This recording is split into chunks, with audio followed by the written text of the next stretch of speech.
बिस्मिल्लाहिर्रहमानिर्रहीम। अस्सलाम वालेकुम। 3 क्लास कैसे हैं स्टूडेंट्स?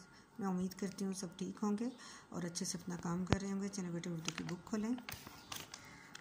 जी हम पढ़ रहे थे प्यारे नबी की प्यारी यादात, सबक नंबर 3 था और उसकी हमने तफ़हीम कर रहे थे। आज उसका सवाल नंबर 1 का दाल हिस्सा करेंगे। ये हज़रत हमज़ा रज़ियल्लाहु तआला अन्हु को शहीद करने वालों के साथ आपने कैसा सलूक किया, ये। और अगला सवाल है दुनिया और आखिरत में इंसान की कामयाबी का ज़रिया क्या है।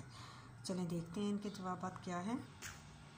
जी बेटे आपने सबसे पहले कॉपी पे तारीख़ लिखनी है, दिन और घर का काम, और सबक नंबर 3 का सवाल नंबर 1 और उसका दाल हिस्सा। ठीक है, जैसे ये है हज़रत हमज़ा को शहीद करने वालों के साथ आप सल्लल्लाहु अलैहि वसल्लम ने कैसा सलूक किया था।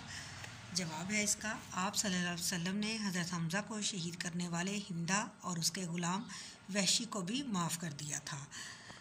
आखिरी सवाल है दुनिया और आखिरत में कामयाबी का ज़रिया क्या है। जवाब है इसका, रसूलुल्लाह सल्लल्लाहु अलैहि वसल्लम की उसवा हुस्ना की पैरवी दुनिया और आखिरत में कामयाबी का ज़रिया है। यानी उसवा हुस्ना यानी उनके आला अखलाक, उनके तरीक़ों पर अमल करना क्या है, दुनिया और आखिरत में कामयाबी का ज़रिया है। आगे है सवाल नंबर 2, खाली जगह पूर करें। ये इनके जवाबात हैं। ये पहले आता है, जो कुछ डैश में है वो हुज़ूर अकरम सल्लल्लाहु अलैहि वसल्लम के इखलाक थे। जो कुछ डैश में क्या मतलब है, क्या आएगा यहाँ पे, कुरान पाक में।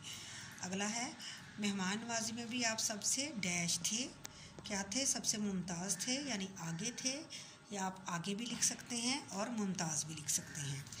आगे है जी तीसरा, आप सारी दुनिया के लिए डैश बनकर आए। आप सारी दुनिया के लिए रहमत बनकर आए। अगला है, दुश्मन भी आप अपनी डैश आपके पास रखवाते थे, क्या रखवाते थे, अमानत। आगे है, इंसानों के साथ आप सल्लम के डैश के साथ भी उसने सलूक की तलकीन फरमाते। इंसानों के साथ साथ आप सल्लम किसके साथ, जानवरों के साथ। जी बेटे आज का हमारा काम मुकम्मल हुआ। मैं उम्मीद करती हूँ कि आप इसको अच्छे से याद करेंगे और अपनी कॉपी भी अच्छे तरीके से लिखेंगे। अल्लाह हाफिज़।